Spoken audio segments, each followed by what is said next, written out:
नमः शिवाय। हर हर महादेव। दोस्तों, स्वागत है आप सभी का मेरी इस व्रत कथा कहानी चैनल में। सोमवार के दिन शंकर भगवान को समर्पित होता है। आज के दिन भक्त भोलेनाथ को प्रसन्न करने के लिए विशेष पूजा अर्चना करते हैं। कुछ लोग आज के दिन व्रत भी रखते हैं ताकि शिव की विशेष कृपा प्राप्त की जा सके। बाबा भोलेनाथ के आशीर्वाद के लिए आप भी सोमवार का व्रत कर रहे हैं तो शिव व्रत कथा को पढ़कर या सुनकर इस उपवास को पूरा करें। आइए जानते हैं सोमवार व्रत के नियमों के बारे में। व्रती सोमवार के दिन सुबह जल्दी उठकर स्नान आदि से निवृत्त होकर साफ वस्त्र धारण करें। इस दिन काले रंग के कपड़े पहनने से बचे। भगवान शिव के समक्ष व्रत का संकल्प लें। एक बेटी पर भगवान शिव की प्रतिमा स्थापित करें। पंचामृत में भोलेनाथ का अभिषेक जरूर करें। उन्हें सफ़ेद चंदन का तिलक लगावें। बेलपत्र, भांग, धतूरा और सफ़ेद फूल शिव जी को अर्पित करें। खीर का भोग लगाएं। सोमवार के व्रत कथा का पाठ करें और यह सुनें। शिव जी का ध्यान करें और उनके मंत्र का जाप जरूर करें। अंत में भावपूर्ण महादेव की आरती करें। व्रती तामसिक चीज़ों से दूर रहें। पूजा में हल्दी, रोली और तुलसी का पत्र भूलकर भी शामिल ना करें। अगले दिन सुबह प्रसाद से अपना व्रत खोलें। साथ ही व्रत में हुई गलतियों के लिए क्षमा जरूर मांगिए। सोमवार व्रत कथा। अमरपुर नगर में एक धनी व्यापारी था। दूर दूर तक उसका व्यापार फैला हुआ था।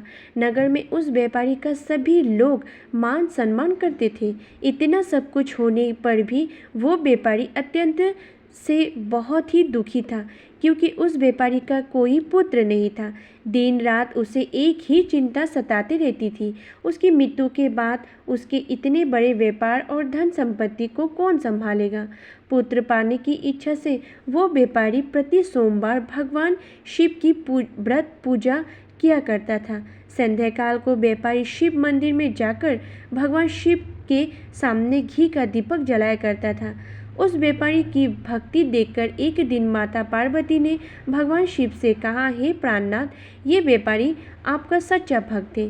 कितने दिनों से ये सोमवार का व्रत कर रहा है, पूजा नियमित कर रहा है। भगवान आप इस व्यापारी की मनोकामनाएं अवश्य पूर्ण करें। भगवान शिव ने मुस्कुराते हुए कहा, हे पार्वती, इस संसार में सबको उसके कर्मों का अनुसार ही फल की प्राप्ति होती है। प्राणी जैसे कर्म करते हैं उन्हें वैसे ही फल की प्राप्ति होता है। इसके बावजूद माता पार्वती जी नहीं मानी। उन्होंने आग्रह करते हुए कहा, नहीं प्राणनाथ, आपको इस व्यापारी की इच्छा पूरी करनी ही पड़ेगी। ये आपका अनंत भक्त है। प्रति सोमवार आपका विधिवत व्रत रखता और पूजा अर्चना के बाद आपको भोग लगाकर एक समय भोजन ग्रहण करता है। आपको इसे पुत्र प्राप्ति का वरदान देना ही होगा। माता पार्वती का इतना आग्रह देखकर भगवान शिव जी ने कहा, तुम्हारे आग्रह पर मैं इस व्यापारी को पुत्र प्राप्ति का वरदान देता हूँ, लेकिन इसका पुत्र 16 वर्ष से अधिक जीवित नहीं रहेगा। उसी रात भगवान शिव ने स्वप्न में उस व्यापारी को दर्शन देकर उसे पुत्र प्राप्ति का वरदान दिया और उसके पुत्र के 16 वर्ष तक जीवित रहने की बात भी बताई। भगवान शिव जी के वरदान से व्यापारी को खुशी तो हुई, लेकिन पुत्र के अल्पायु की चिंता ने उसी खुशी को नष्ट कर दिया। व्यापारी पहले की तरह सोमवार की विधिवत व्रत करता रहा। कुछ महीने पश्चात उसके घर अति सुंदर पुत्र उत्पन्न हुए। पुत्र जन्म से ही व्यापारी के घर में खुशियां भर गए।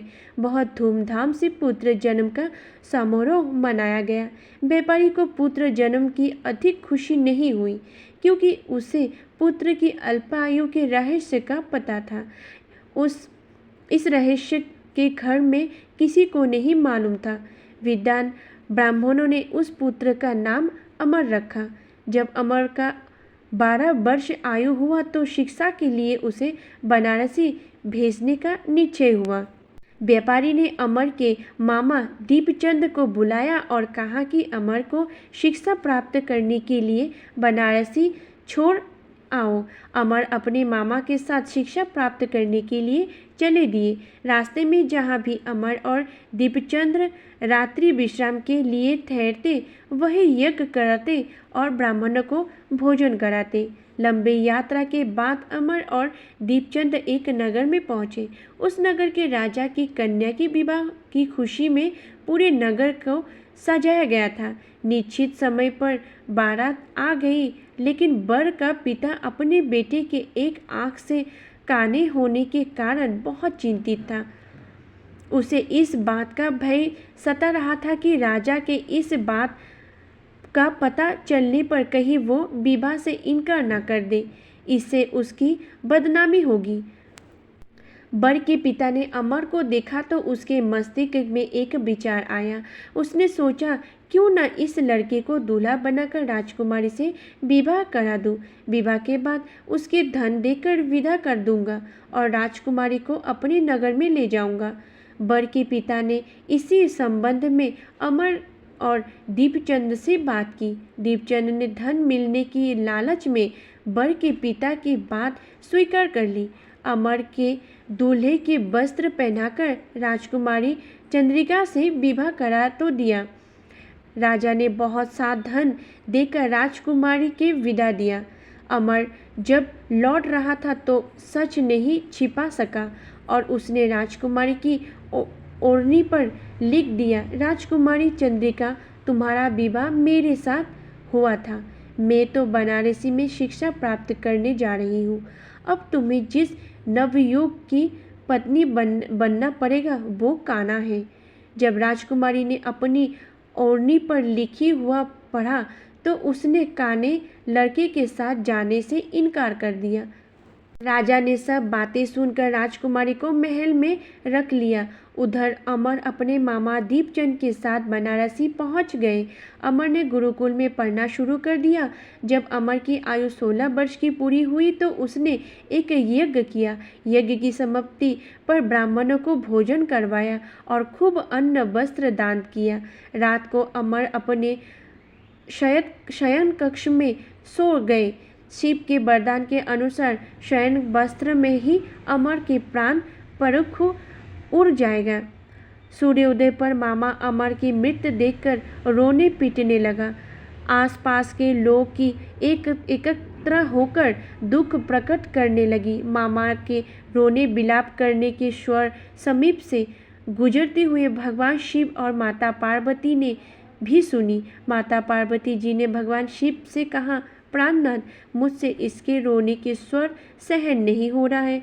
आप इस व्यक्ति के कष्ट अवश्य दूर करें। भगवान शिव जी ने माता पार्वती जी के साथ अदृश्य रूप में समीप जाकर अमर को देखा तो पार्वती जी से बोले, पार्वती, ये तो उसी व्यापारी का पुत्र है। मैंने इसे 16 वर्ष की आयु का वरदान दिया था। इसके आयु तो पूरी हो गई। माता पार्वती जी ने फिर भगवान शिव से निवेदन किया, हे प्राणनाथ, आप इस लड़की की जीवित करें, नहीं तो इसके माता पिता पुत्र की मृत्यु के कारण रो रो कर अपने प्राण त्याग कर देंगे। इस लड़की का पिता तो अपना परम भक्त है, वर्षों से सोमवार का व्रत करते हुए आपको भोग लगा रहा है। पार्वती के आग्रह करने पर भगवान शिव ने उस लड़की की जीवित होने का वरदान तो दे दिया और कुछ ही पल में वो जीवित होकर उठ पड़ा। शिक्षा समाप्त करके अमर मामा के साथ अपने नगर की ओर चल दिया। दोनों चलते हुए उसी नगर में पहुँचे जहाँ अमर का विवाह हुआ था। उस नगर में भी अमर ने यज्ञ का आयोजन किया। समीप से गुजरते हुए नगर के राजा ने यज्ञ का आयोजन देखा।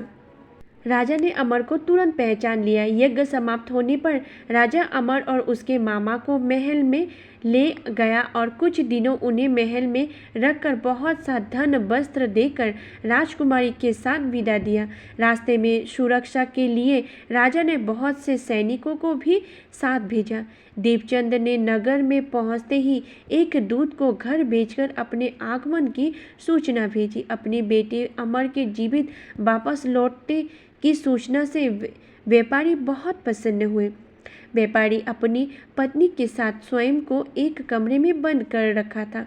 भूखे प्यासे रहकर व्यापारी और उसकी पत्नी बेटे की प्रतीक्षा कर रहे थे। उन्होंने प्रतीक्षा कर रही थी कि यदि उन्हें अपने बेटे की मृत्यु का समाचार मिला तो दोनों अपने प्राण त्याग देंगे। व्यापारी अपनी पत्नी और मित्रों के साथ नगर के द्वार पर पहुंचा।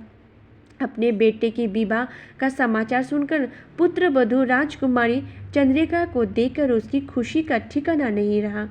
उसी रात भगवान शिव ने व्यापारी को स्वप्न में आकर कहा, हे श्रेष्ठ, मैंने तेरी सोमवार का व्रत करने और व्रत कथा सुनने से प्रसन्न होकर तेरी पुत्र का लंबी आयु प्रदान की है। व्यापारी बहुत प्रसन्न हुआ। सोमवार का व्रत करने से व्यापारी के घर में खुशियाँ लौट आई। शास्त्र में लिखा है कि जो स्त्री पुरुष सोमवार का विधिवत व्रत करते और व्रत कथा सुनते हैं उनकी सभी इच्छाएं पूरी होती है। दोनों हाथ को ऊपर करके बोलिए, हर हर हर महादेव। शिव शंभु शिव शंभु। भोलेनाथ की जय। माता पार्वती की जय।